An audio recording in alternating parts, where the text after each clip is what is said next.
Hello and very good morning to all my dear students. Welcome to the beautiful channel पढ़ाई का कवच. Myself Tosip sir. In our previous lectures, we were discussed about the various physiographical region of India. In the physiographical regions, we have discussed about the Great Himalayas, second Great Northern Plain, and today we are going to discuss Peninsular Plateau. Peninsular Plateau means what? Peninsular प्लेटू का मतलब होता है कि ज़मीन का ऐसा हिस्सा कि जो समंदर के अंदर डूबा हुआ हो. This region appears as an inverted triangle. यानी कि ये जो ज़मीनी हिस्सा है भारत का, वो कुछ इस तरीके से दिखता है. ठीक है, वेरी गुड, अप्रोक्सीमेट तो सही हुआ. शेप देखो, ये रीजन जो दिखाई दे रहा है वो इन्वर्टेड ट्रायंगल यानी कि उल्टा ट्रायंगल इसके जैसे दिख रहा है. Its average height is about 600 to 900 meters. इसकी जो एवरेज ऊंचाई है वो 600 से 900 मीटर तक है. It's northern part slopes towards north east which is evident from the flow of Chambal, Son and Damodar rivers. यानी कि इस रीजन का जो भी ये नॉर्थ वेस्ट ईस्ट पार्ट है, स्लोप है जो इस साइड का, वो नॉर्थ ईस्ट साइड है, मतलब यहाँ से इधर की बाजू. क्योंकि जो तीन नदियाँ बहती है, चंबल, सोन और दामोदर, वो नदियाँ इस तरीके से बहती है. तो नदियाँ जो है वो ढलान जहाँ पे होती है वहीं पे बहती है, as we know. The southern part slopes towards south east. Southern part जो है वो साउथ ईस्ट की तरफ बहता है. Most of its area is in south, hence it is called southern plateau. As it is surrounded by sea on its three sides, it is called peninsular plateau. इसकी तीनों की तीनों साइड्स, जैसा मैंने कहा कि ज़मीन का ऐसा हिस्सा जिसकी तीनों साइड, 1 2 3 साइड जो है वो समंदर से सराउंडेड है. ठीक है, समंदर के आजू बाजू घिरी हुई है. तो ऐसे विस्तार को कहा जाता है peninsular plateau. Peninsular plateau can be divided into two parts, Malwa plateau and Deccan plateau. Majorly there are two sections of peninsular plateau, Malwa Plateau and Deccan Plateau. Malwa Plateau. Aravalli range is situated to the north west part of Malwa plateau. Aravalli की जो पर्वत श्रृंखलाएं है वो उत्तर पश्चिमी और के ऊपर जो है उसे मालवा प्लेटू कहा जाता है. Aravalli is one of the oldest ranges in the world. It is a folded mountain. Aravalli की जो पर्वत श्रृंखलाएं है वो दुनिया में सबसे पुरानी मानी जाती है. Mount Abu is the famous hill station on this range. यानी कि अरवली के ऊपर आया हुआ माउंट आबू जो है वो यहाँ का सबसे विख्यात हिल स्टेशन है, जहाँ पे ज़्यादातर लोग घूमना पसंद करते हैं, क्योंकि वहाँ का वातावरण जो है वो ना ही बहुत सर्द मौसम वाला और ना ही बहुत गर्म होता है. It is very beautiful and pleasant. Guru Shikhar is its highest peak and it is 1722 meters height. यानी कि गुरु शिखर जो है वो उसकी सबसे बड़ी ऊंचाई है और वो 1722 मीटर तक ऊंचा है. To the south of this region the rivers Chambal and Betwa emerging from Vindhyachal flow northwards and meet river Yamuna. Chambal और बेटवा रिवर जो है वो विंध्याचल यानी कि पर्वतमालाओं से मिलती है और यमुना को नॉर्थवर्ड्स में मिलती है. While river Son flows northwards and meets river Ganga. और जो सोन नदी है वो उत्तर की तरफ बह के गंगा को मिलती है.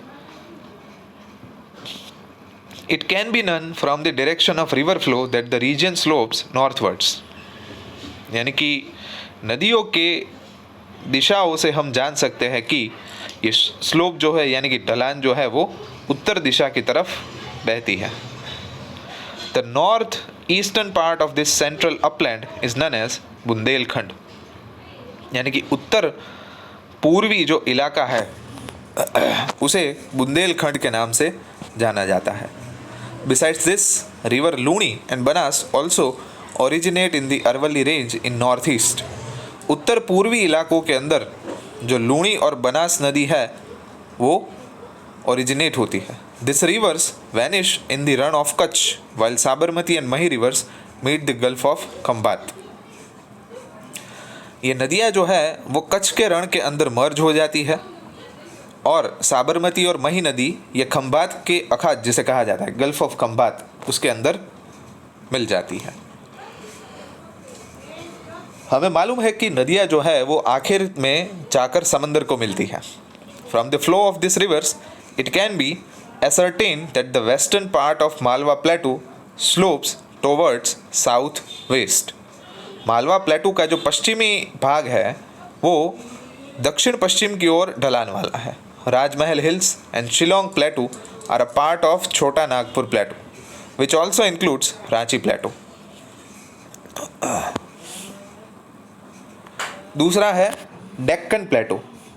The Deccan plateau is situated to the south of Satpura, Mahadev and Maikal ranges which are located to the south of the Malwa Plateau.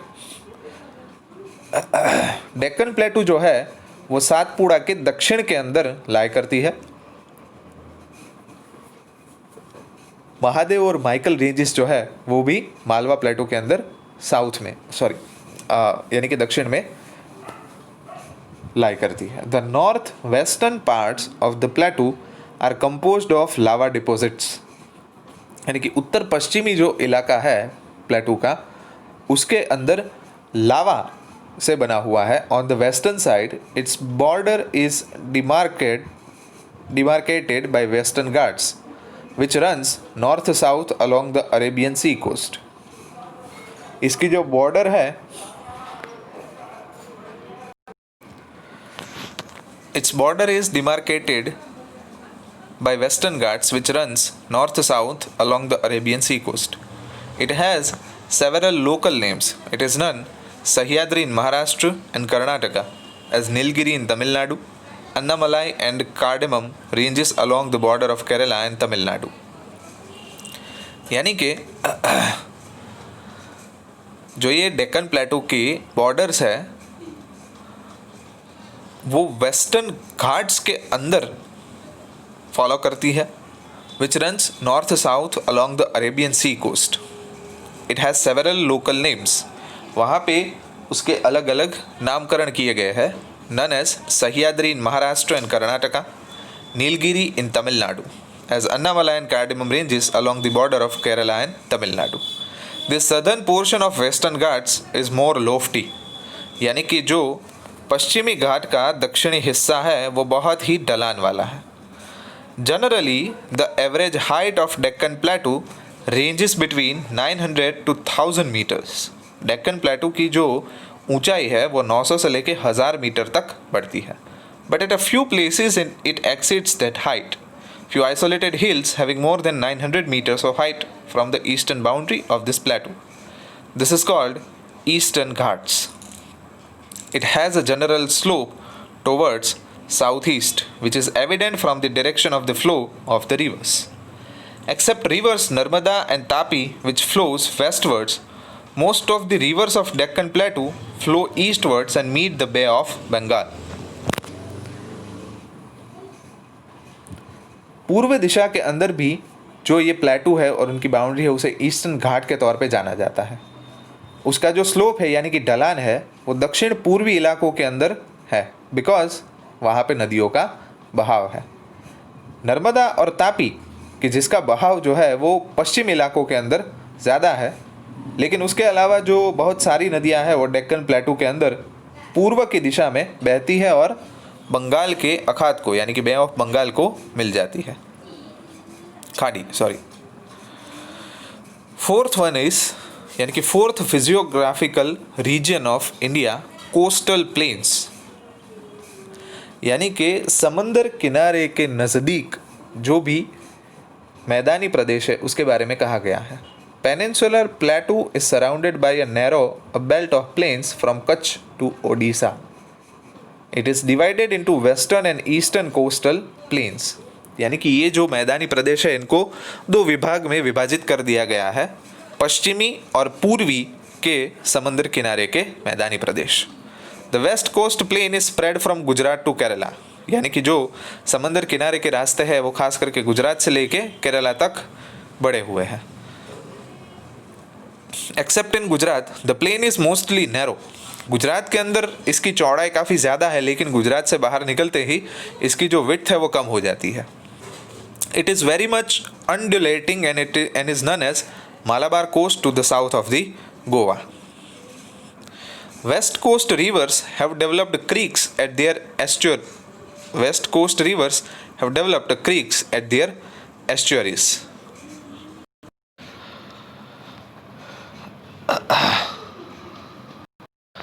Students, यहाँ पे जो कहा गया है west coast rivers have developed creeks at their estuaries, तो सबसे पहले दो चीज़ों का समझना ज़रूरी है कि क्रीक्स किसे कहते हैं। सबसे पहले तो क्रीक का मतलब होता है समुंदर की संकरी खाड़ी, और एस्चुअरीज का मतलब होता है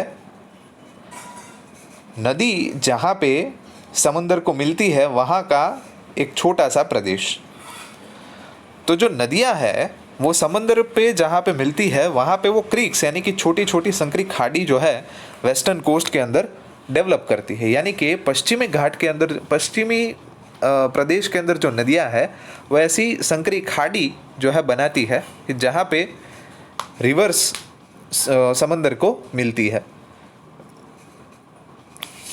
most of this creeks are submerged valleys under river water, ये जो छोटी छोटी खाड़ियाँ हैं वो नदियों के पानी के अंदर सबमर्ज यानी कि डूबी हुई होती है। This are formed due to the emergence of sea shore, यानी कि समंदर जो है वो ज़मीन के अंदर आ गया हो उसकी वजह से होता है। It provides a favourable condition for fishery, यानी कि ये जो खाड़ियाँ है उसकी डेप्थ समंदर जितनी नहीं होती, उससे छोटी होती है, इसलिए मछुआरों के लिए ये कंडीशन बहुत ही लाभदायी है। There are many natural ports on the western coast, यानी कि कुदरती तरीके से जो पोर्ट्स बांधे गए हैं वो वेस्टर्न कोस्ट पे ज़्यादा है, which include Mumbai and Marmagao. Backwaters have developed along the southern coast of Kerala and these are known as Kayal in local language. East coast plain is much broader than the west coast plain, यानी कि पश्चिमी coast से जो है पूर्वी coast की चौड़ाई काफ़ी ज़्यादा है। There is a substantial alluvial deposition in the deltas of Kaveri. There is a substantial alluvial deposition in the deltas of Kaveri, Krishna, Godavari and Mahanadi. Alluvial deposition का मतलब क्या होता है कि ऐसे सेंडिमेंट्स नदियों के बहाव के अंदर जो मिट्टी उसके साथ आती है उसे alluvial deposition कहा जाता है। Its northern coast is known as the North Sircar coast and the Tamil Nadu coast is known as Coromandel coast.